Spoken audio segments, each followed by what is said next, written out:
Hello friends, subscribe करें हमारे channel को और बेल आइकन को भी दबाएं ताकि सारी लेटेस्ट अपडेट और वीडियो आप तक पहुंचे सबसे पहले। Subscribe now and press the bell icon. Never miss an update.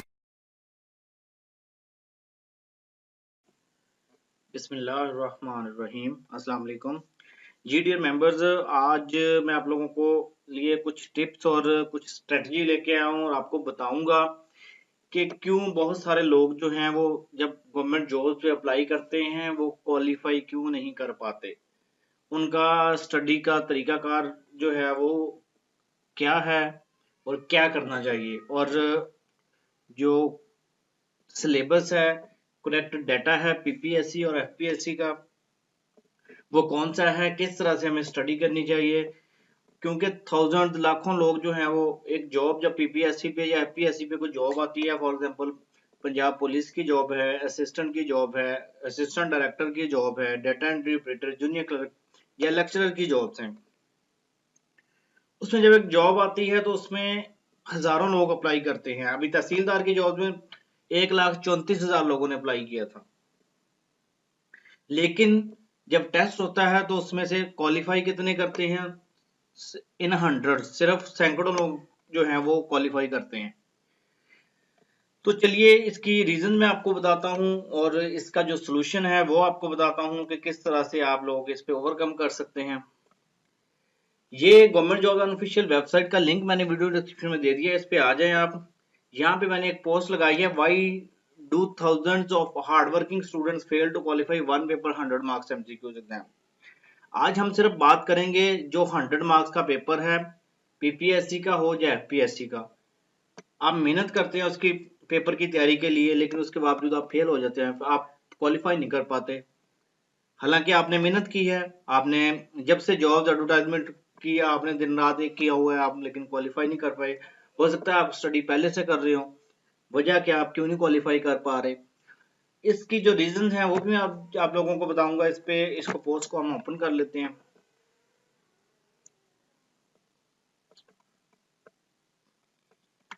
एक तो मैं आप लोगों को बता रहा हूँ, दूसरा आप लोग एक बार इस पोस्ट को ओपन करके जरूर स्टडी करें, इंशाल्लाह इसका इफेक्ट होगा आप लोगों पे, और इंशाल्लाह आने वाले जो आपके पेपर हैं, एग्जाम हैं, उनमें आपको ये काम आएगी और आपका जो स्टडी का माइंड है वो इंशाल्लाह ऐसा हो जाएगा कि आप इसके लिए राइट डायरेक्शन में स्टडी करेंगे और इस पेपर के लिए क्वालिफाई करेंगे।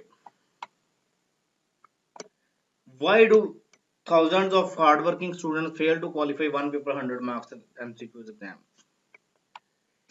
बहुत सारे लोग क्वेश्चन पूछते हैं, हर कोई यही पूछता है कि मेरा पेपर क्यों नहीं पास हो रहा, हालांकि मैंने तो मेहनत की है, मैंने फलां बुक जो है वो मैंने सारी रट ली है, मैंने इम्तियाज शाहिद की, मैंने नजीबुल्लाह की, मैंने डोगर संत की सारी बुक रट ली है, लेकिन उसके बावजूद मेरा पेपर पास नहीं हुआ। फिर उनका ब्लेम होता है कि out of syllabus. Nothing is out of syllabus. ये बात एक आप माइंड से निकाल दें कि आउट ऑफ सिलेबस आ रहा है। जब आपको एक जॉब दी जाती है तो उसमें कोई आपका सिलेबस का मतलब कोई आपको ये नहीं दिया जाता कि इन क्वेश्चन में से क्वेश्चन आएगा। आपको ये दिया जाता है कि इन फील्ड्स में से क्वेश्चन जाएगा। उन फील्ड्स में से कोई भी क्वेश्चन पूछ सकते हैं, वो उन फील्ड्स में से कहीं से भी क्वेश्चन पूछ सकते हैं। तो then how is out of syllabus. अब आ जाए कि जब आप एक कैरियर स्टार्ट करने जाते हैं गवर्नमेंट जॉब्स के लिए, खास सब इंस्पेक्टर के लिए आप अप्लाई कर रहे हो, पुलिस डिपार्टमेंट में लेक्चरर जो है वो एजुकेशन डिपार्टमेंट में लेक्चर के लिए अप्लाई कर रहे हो, या एजुकेटर्स के लिए अप्लाई कर रहे हो, क्योंकि इस बार जो एजुकेटर्स की जॉब है वो भी पीपीएससी के थ्रू आ रही है। पहले एनटीएस लेता था, अभी पीपीएससी के थ्रू आ रही है। असिस्टेंट बीएस 17 के लिए हो, वो किसी भी डिपार्टमेंट में हो, असिस्टेंट डायरेक्टर हो, एफआईए का, नैब का, मिनिस्ट्री ऑफ डिफेंस का, एएसएफ का, एएनएफ का या एंटी करप्शन का, सारे लोग चाहते हैं कि इनमें वो क्वालिफाई कर सकें इनमें, लेकिन वो क्वालिफाई नहीं कर पाते। क्यों?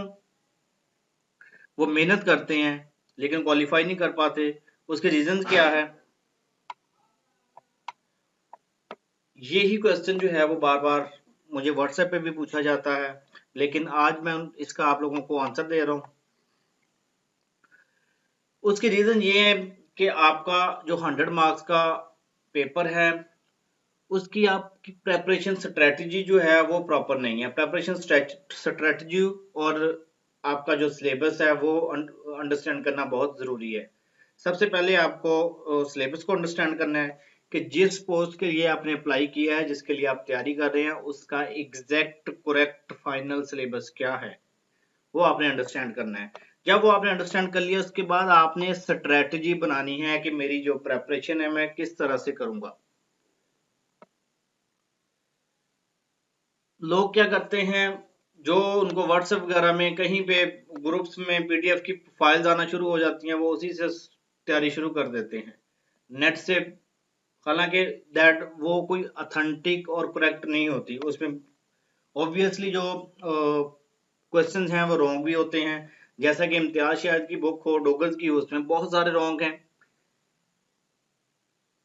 ये भी हो सकता है कि वो जो आप बुक्स तैयार कर रहे हैं, एक पेपर जो है वो 2015-16 में हुआ है, वो उस टाइम क्वेश्चन ठीक हो कोई जनरल नॉलेज का या करंट अफेयर्स वगैरह का, और बाद में वो अपडेट हो जाए। लेकिन आपके उसको 2022 में पढ़ रहे हैं, ऑब्वियसली आपने वहां पे जो आंसर देखा है आप उसी को रखेंगे, जबकि वो तो चेंज हो चुका है। उसके अलावा भी बहुत सारी गलतियां हैं इन बुक्स में।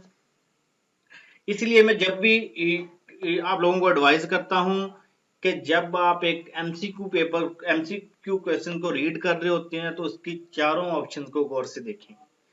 सिर्फ आपने जो करेक्ट ऑप्शन है उसको नहीं देखना, बल्कि चारों ऑप्शन के बारे में आपके पास नॉलेज होना चाहिए। अगर नहीं है चारों के बारे में, थोड़ा बहुत नेट से सर्च कर ले बेशक कि ये यहाँ पे क्यों दी गई है, तो उसका थोड़ा बहुत नॉलेज आपको चारों ऑप्शन का होना चाहिए, ताकि वो अगर रिपीटिव आते हैं किसी जगह पे, वही क्वेश्चन किसी ऑप्शन से रिलेटेड आता है तो वो आपको पता हो।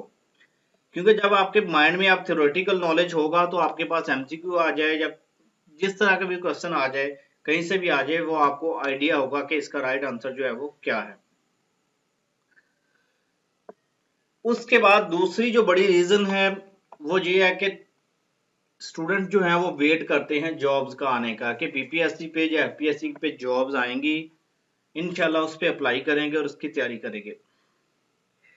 जबकि जिस जॉब को आपने ड्रीम जॉब बना लिया है, या फॉर एग्जांपल वन पेपर जो है, उसके लिए तो आपको किसी जॉब की वेटिंग की जरूरत नहीं है। आप अभी से स्टार्ट करें। जॉब्स बेशक 3 मंथ बाद आती हैं, 2 बाद आती हैं, 6 मंथ बाद आती हैं, आप उसकी तैयारी करें। वो तो जो वन पेपर का सिलेबस है वो तो तकरीबन सेम होता है, वो मैं आप लोगों को अभी सिलेबस भी दिखा दूंगा। जो लोग पहले से स्टडी शुरू कर देते हैं जॉब्स का इंतजार किए बगैर, वो मल्टीपल जॉब्स में सिलेक्ट हो जाते हैं। ये मैं आप लोगों को बता रहा हूँ, वो एक बार नहीं बार बार मल्टीपल जॉब्स में सिलेक्ट होते हैं। जो ऐसा करते हैं कि अभी जॉब्स आएंगी तो हम अप्लाई करेंगे और तब पढ़ेंगे। कुछ लोग करते हैं कि जॉब्स आएंगी, अप्लाई करेंगे, अप्लाई भी कर देते हैं, फिर कहते हैं कि टेस्ट की डेट आएगी तब भी पढ़ेंगे। वो हमेशा पीछे रह जाते हैं। इसकी वजह से आप लोगों का पेपर जो है वो क्वालिफाई नहीं कर पाते। हालांकि आप उसकी अप्लाई करने के बाद दिन रात एक कर दे, मेहनत करें, लेकिन क्योंकि आप उन लोगों से पीछे होते हैं जिन्होंने पहले से स्टडी स्टार्ट की होती है, उन्होंने स्टडी की होती है, उन्होंने अप्लाई करने के बाद रिवीजन करनी होती है, जबकि आपने उस टाइम से स्टडी स्टार्ट कर रहे होते हैं। वो इसलिए आपसे काफी आगे होते हैं और ऑब्वियसली वो लोग क्वालिफाई करते हैं और आप उनको compete नहीं कर सकते जिन्होंने स्टडी जो है वो काफी देर पहले से स्टार्ट की हुई हो। इसलिए मैं सजेस्ट करता हूं कि लोग 3-4 महीने या 6 महीने पहले अगर स्टडी स्टार्ट कर दें। अब उनको कोई ये तो नहीं बता सकता कि ये पीपीएससी पे जॉब जो है वो 6 महीने बाद आएंगी, 3 महीने बाद आएंगी, 4 महीने बाद आएंगी या अगले साल आएंगी। तो क्यों ना आज से स्टडी शुरू करें, जब भी जॉब्स आए आपकी तो तब तक तैयारी हो जाएगी। दूसरा ये कि वो देखते हैं कि जॉब्स आएंगी तो उसका सिलेबस दिखाया जाएगा, उस सिलेबस के हिसाब से तैयारी करेंगे। तो सिलेबस जो वन पेपर 100 मार्क्स का जो जनरल एबिलिटी का पेपर है, उसका सिलेबस जो है वो सेम होता है। एफपीएससी और पीपीएससी में थोड़ा बहुत डिफरेंस है, वो भी मैं आप लोगों को बता दूंगा। जो लेक्चरर की जॉब्स है उसमें 20 और 80 के रेशियो से आता है। 80% जो है वो प्रोफेशनल होता है सब्जेक्ट से रिलेटेड, बाकी 20% जो है वो जनरल एबिलिटी होती है। और एफपीएससी में 20% इंग्लिश होता है और पीपीएससी में जनरल नॉलेज या जनरल एबिलिटी होती है। बाकी 80% जो है वो प्रोफेशनल और टेक्निकल होता है। अगर टेक्निकल पोस्ट है तो उस पर टेक्निकल होगा, और अगर प्रोफेशनल है तो किसी सब्जेक्ट से रिलेटेड है तो वो सब्जेक्ट से रिलेटेड 80% होगा। उसके बाद आ जाए स्ट्रेटजी कि हम जो उसकी तैयारी है वो कहाँ से करें।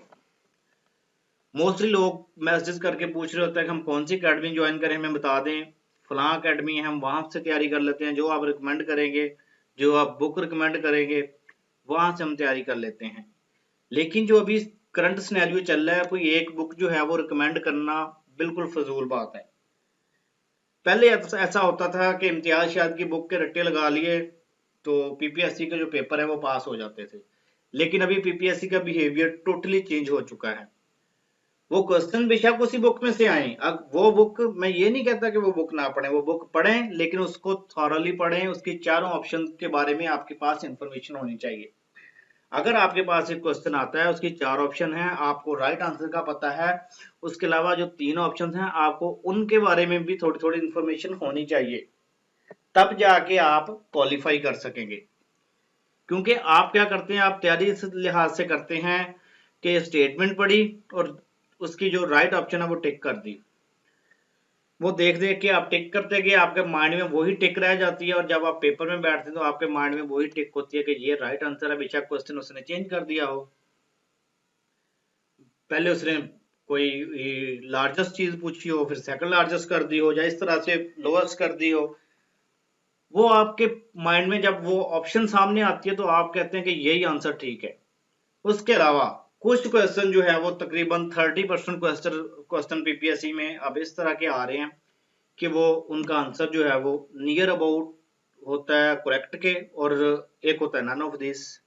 तो आप वहां पे बन जाते हैं, आपका माइंड क्लिक करता है कि ये तो मैंने पढ़ा है, इसका आंसर तो ये बनता है, माइनर सा फर्क है, कोई नहीं, ये उसी को आप ओके कर देते हैं। फॉर एग्जाम्पल अगर किसी का आंसर जो है वो 83% है और वहां पे 83.1% लिखा हुआ है, तो आप कहते हैं तो 83% ये तो करेक्ट आंसर है, आप उसको ओके कर देते हैं, जबकि नन ऑफ दीज भी वहां पे ऑप्शन होती है। ये बात याद रखें, क्लोजेस्ट आपने तब करना है जब आपके पास नन ऑफ दीज की ऑप्शन ना हो। क्लोजेस्ट जो आंसर है वो तब सिलेक्ट करते हैं जब आपके पास नन ऑफ दीज की ऑप्शन ना हो। अगर नन ऑफ दीज की ऑप्शन है फिर आपने 100% जो करेक्ट है वो करना है, या फिर नन ऑफ दीज करना है। ये बात अपने माइंड में बिठा लें।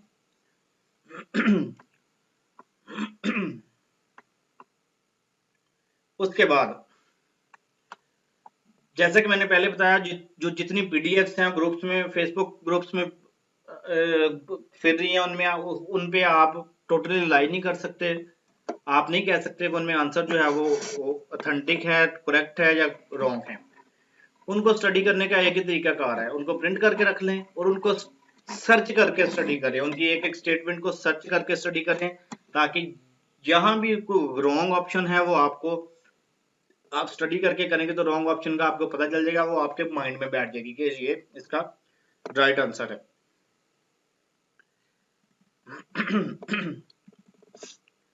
उसके अलावा वही बात, मैं ये नहीं कहता अकेडमी ज्वाइन ना करो, मुझे बहुत सारे मैसेजेस आते हैं कि मुझे अकेडमी बता दें, लेक्चर की जॉब्स के लिए भी आते हैं, असिस्टेंट के, जीके के लिए, इंग्लिश के लिए, कंप्यूटर साइंस के लिए। लेकिन मैं अकेडमी, कभी आपने देखा होगा कि मैं किसी को कोई अकेडमी जो है वो नहीं करता रिकमेंड। उसकी वजह ये है कि अकेडमी, आजकल तो अकेडमी ज्यादातर ऑनलाइन हो गई हैं, जूम पे ही क्लासेस होती हैं। अकेडमी वही बंदा अटेंटिवली ले सकता है जो जो गवर्नमेंट जॉब्स के लिए है, ये बंदा घर बैठ के पढ़ सकता है, लेकिन जो घर बैठ के नहीं पढ़ सकता वो अकेडमी में भी नहीं पढ़ सकता, ये कंफर्म बात है। क्योंकि वो सिर्फ अकेडमी में जाएगा, जाके वहां से लेक्चर लेगा या ऑनलाइन लेगा, उसके बाद उसने कुछ नहीं करना। लेकिन जो घर में स्टडी करने वाले हैं, अकेडमी का फायदा भी सिर्फ उनको ही है, क्योंकि उनके माइंड में स्टडी का एक वो शेड्यूल बना होता है, एक माइंड बना होता है स्टडी का, वो अकेडमी का दिया हुआ जो है लेक्चर होता है वो उसको स्टडी करते हैं फिर। तो इसलिए जो लोग घर में अकेले नहीं पढ़ते वो अकेडमी के बारे में बिल्कुल ना सोचें, क्योंकि वो अकेडमी का भी नहीं कर सकते। जो जिनका माइंड है घर में स्टडी का, वो अकेडमी जरूर लें। और अकेडमी जो है, मैं अच्छी जो अकेडमी है वो तब भी रिकमेंड करता हूँ, उन लोगों को ही रिकमेंड करता हूँ जो घर में स्टडी करते हैं। इस्लामाबाद, लाहौर, मुल्तान में जो ज़्यादातर अकेडमी बनी हुई हैं वो सिर्फ रट्टे लगवाती हैं, आपको नोट्स दे देती हैं कि ये पढ़ लें ये पढ़ लें, लेकिन उसका कोई फ़ायदा नहीं है। जूम पे उन्होंने थोड़ी सी क्लास ली, लेके आपको नोट शेयर कर दिया, ये लगा आपको इतनी सारी पीडीएफ्स की फाइल शेयर कर दी, आप पढ़ते रहें। अब आ जाए strategies and tips to qualify for job exam. अब इस पे क्लिक करते हैं।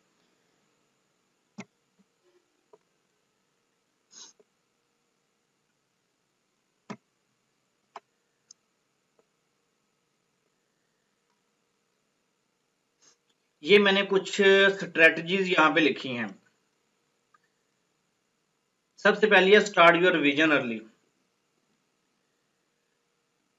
आपने जो अपनी स्टडी है, जो जैसा कि मैंने आपको बताया कि आपने जॉब का वेट नहीं करना कि कब जॉब आएगी तो हम स्टडी करेंगे। आपने स्टडी पहले करनी है, जब जॉब आ जाए उस टाइम तक आपकी रिवीजन स्टार्ट हो जानी चाहिए।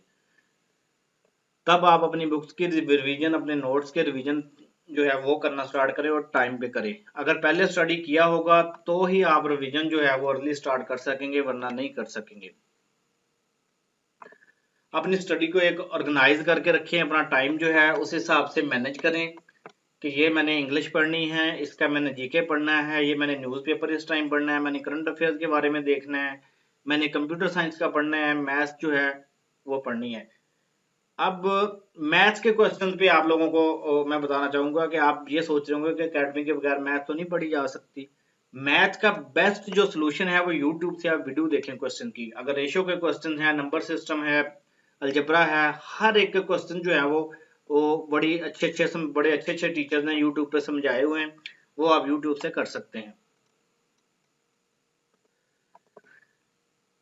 अच्छा, ये जो पॉइंट्स हैं ये मैंने दिए हैं, इनको आपने स्टडी कर लेना है। यहाँ पे देखिए सारा कुछ यहाँ पे दिया गया है। पहला है जी, तीसरा है look after yourself during study and exam time, very your revision techniques, very your location, take regular breaks. ये बड़ी इंपॉर्टेंट चीज है, रेगुलर ब्रेक्स जो है ये बड़ी इंपॉर्टेंट चीज है। नॉर्मली जो लोग स्टडी करना शुरू करते हैं, जैसा कि जिन्होंने पहले स्टडी नहीं की, वो पेपर की डेट आने पे दिन रात एक कर देते हैं, लेकिन यहाँ पे ब्रेक बहुत जरूरी है। हर 3-4 घंटे बाद, 2-3 घंटे बाद आपको ब्रेक लेके थोड़ा बहुत बाहर निकलना चाहिए। अगर आप रूम में हैं तो रूम से बाहर निकलना चाहिए, या फिर खुले किसी ऐसी जगह पे बैठे जहाँ पे आपको हवा हवा हो, किसी पार्क में बैठे, लाइब्रेरी में बैठे, ताकि आपका जो माइंड है वो फ्रेश रहे और आप वक्फे में चाय, कोल्ड ड्रिंक, जो आप चीज जो आप लाइक करते हैं वो आप ब्रेक के दौरान लें। आपका माइंड ओपन होगा और आपका ध्यान जो है वो थोड़ा सा वो उससे हट जाएगा और दोबारा आप कंसंट्रेशन के साथ जो है वो अपनी स्टडी जारी रख सकेंगे। उसके बाद नो योर एग्जाम है, make sure you know the practical details about your exam. अगर आपके एग्जाम से रिलेटेड कोई प्रैक्टिकल डिटेल्स है तो वो आप लोगों को अच्छी तरह पता होनी चाहिए।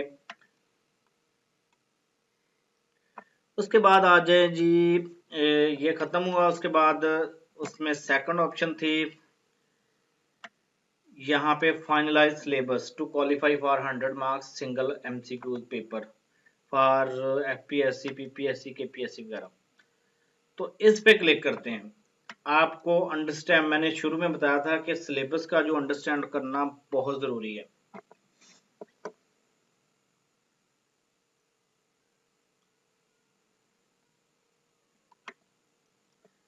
यहाँ पे देखें, सिलेबस जो है वो पीपीएससी का हो, एफपीएससी का हो, FIA, FBR, NAB, anti corruption, ministry of defence, कोई भी हो, उसका अप्लाई करने से पहले ही आपको उसकी अंडरस्टैंडिंग होनी चाहिए कि आप ने तैयारी किस तरह से करनी है और ऑथेंटिक जो है वो सिलेबस क्या है।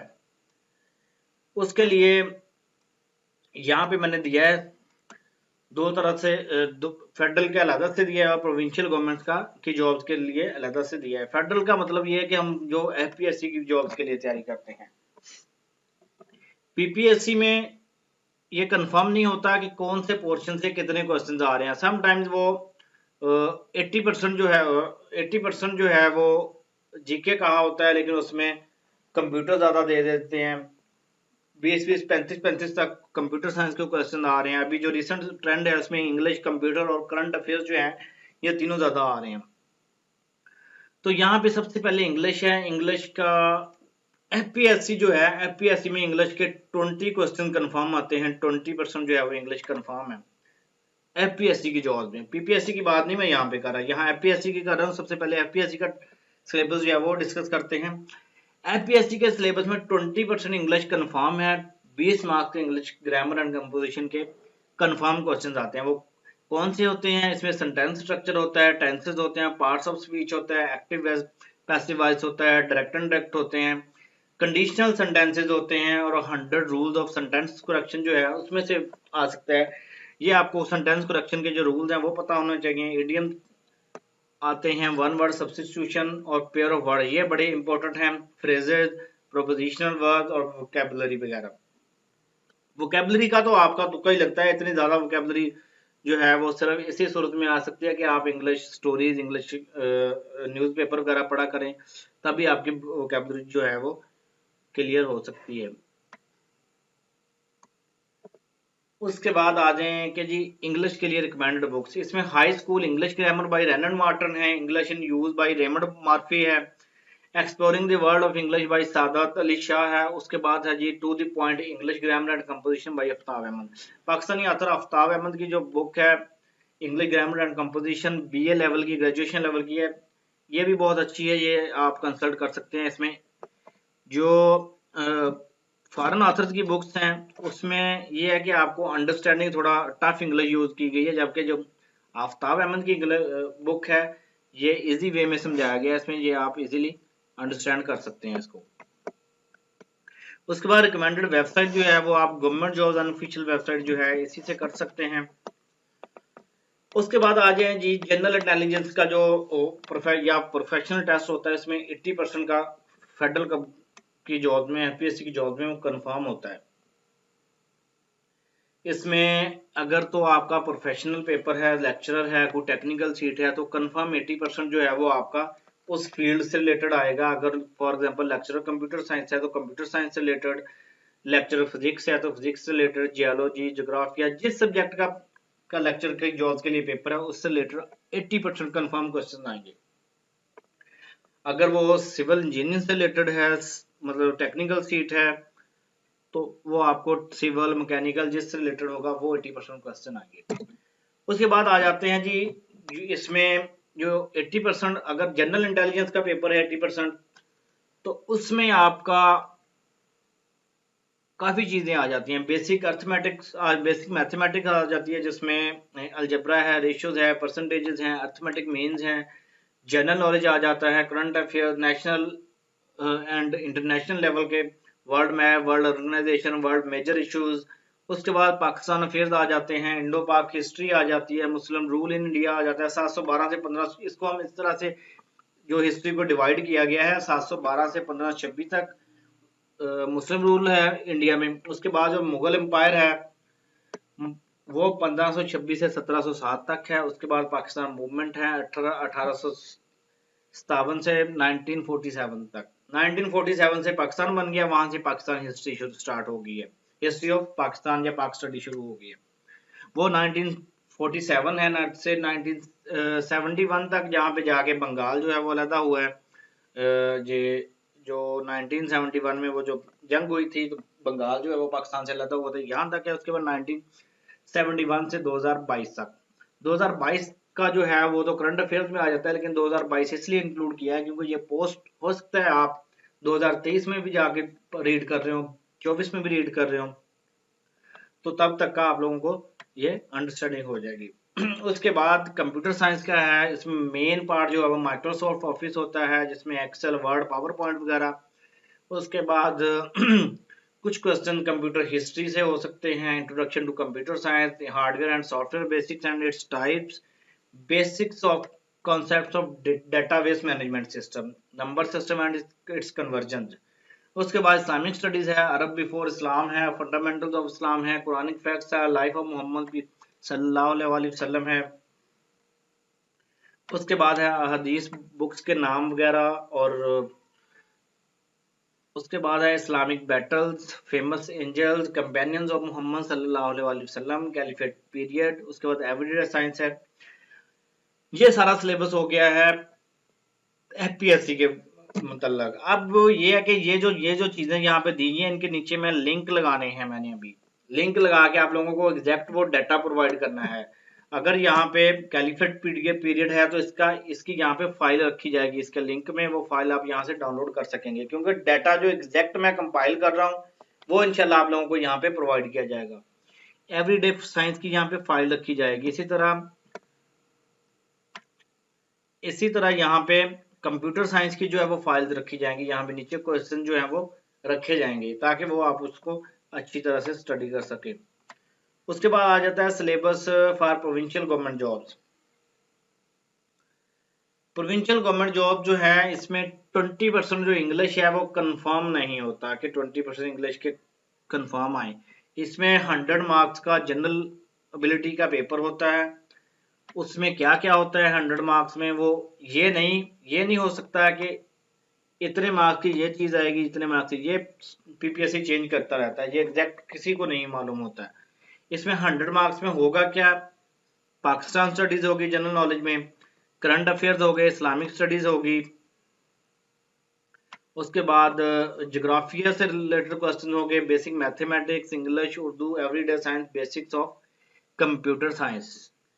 यहाँ पे ये इन सब में से क्वेश्चन होंगे, लेकिन कोई अथेंटिक नहीं होगा कि पाक स्टडी के 10 क्वेश्चन आएंगे, 15 आएंगे, 20 आएंगे, इंग्लिश के 15 आएंगे या 20 आएंगे, ऐसा किसी को कंफर्म नहीं होता। बीपीएससी ने टोटली बिहेवियर जो है वो चेंज किया हुआ है। ये मेरा ख्याल है वीडियो काफी लेंथी हो गई है। यहाँ पे पाक स्टडी का जो डाटा है वो भी अपलोड कर दिया जाएगा। इसी के नीचे यहाँ पे लिंक लगा दिया जाएगा फाइल का, आप इस पे क्लिक करेंगे तो पीडीएफ की फाइल आप डाउनलोड कर सकेंगे। इसी तरह करंट अफेयर्स की, इस्लामिक स्टडी, ज्योग्राफिया, सारी फाइल जो है वो यहाँ पे मैं कंपाइल कर रहा हूँ, यहीं पे लगा दूंगा लिंक और इंशाल्लाह आप यहीं से डाउनलोड कर सकेंगे। इसके अलावा अगर आप लोगों को क्वेश्चन हो, वीडियो अच्छी लगी हो तो लाइक जरूर कीजिए। अगर आपको किसी किस्म का कोई क्वेश्चन है, किसी जॉब से रिलेटेड डाटा चाहिए हो, कोई उससे रिलेटेड कोई क्यूरी हो, वो आप लोग इस वीडियो के नीचे कमेंट कर दें। इंशाल्लाह आप लोगों को वो डाटा जो है वो प्रोवाइड कर दिया जाएगा, वेबसाइट पे अपलोड कर दिया जाएगा। अगर आप वीडियो के नीचे ईमेल एड्रेस पोस्ट करते हैं तो आपको ईमेल पे सेंड कर दिया जाएगा। वीडियो अच्छी लगी तो लाइक कीजिए, शेयर कीजिए, व्हाट्सएप ग्रुप में, फेसबुक पेजेस में, कहाँ भी जहाँ कहीं आपका कोई अकाउंट है वहां पे शेयर कर दें ताकि आपके साथ साथ दूसरे दोस्तों तक भी पहुंच सके जो वीडियो और इस वीडियो से वो फायदा उठा सके और अपने एग्जाम्स की जो तैयारी है वो अच्छे तरीके से कर सकें। Thank you.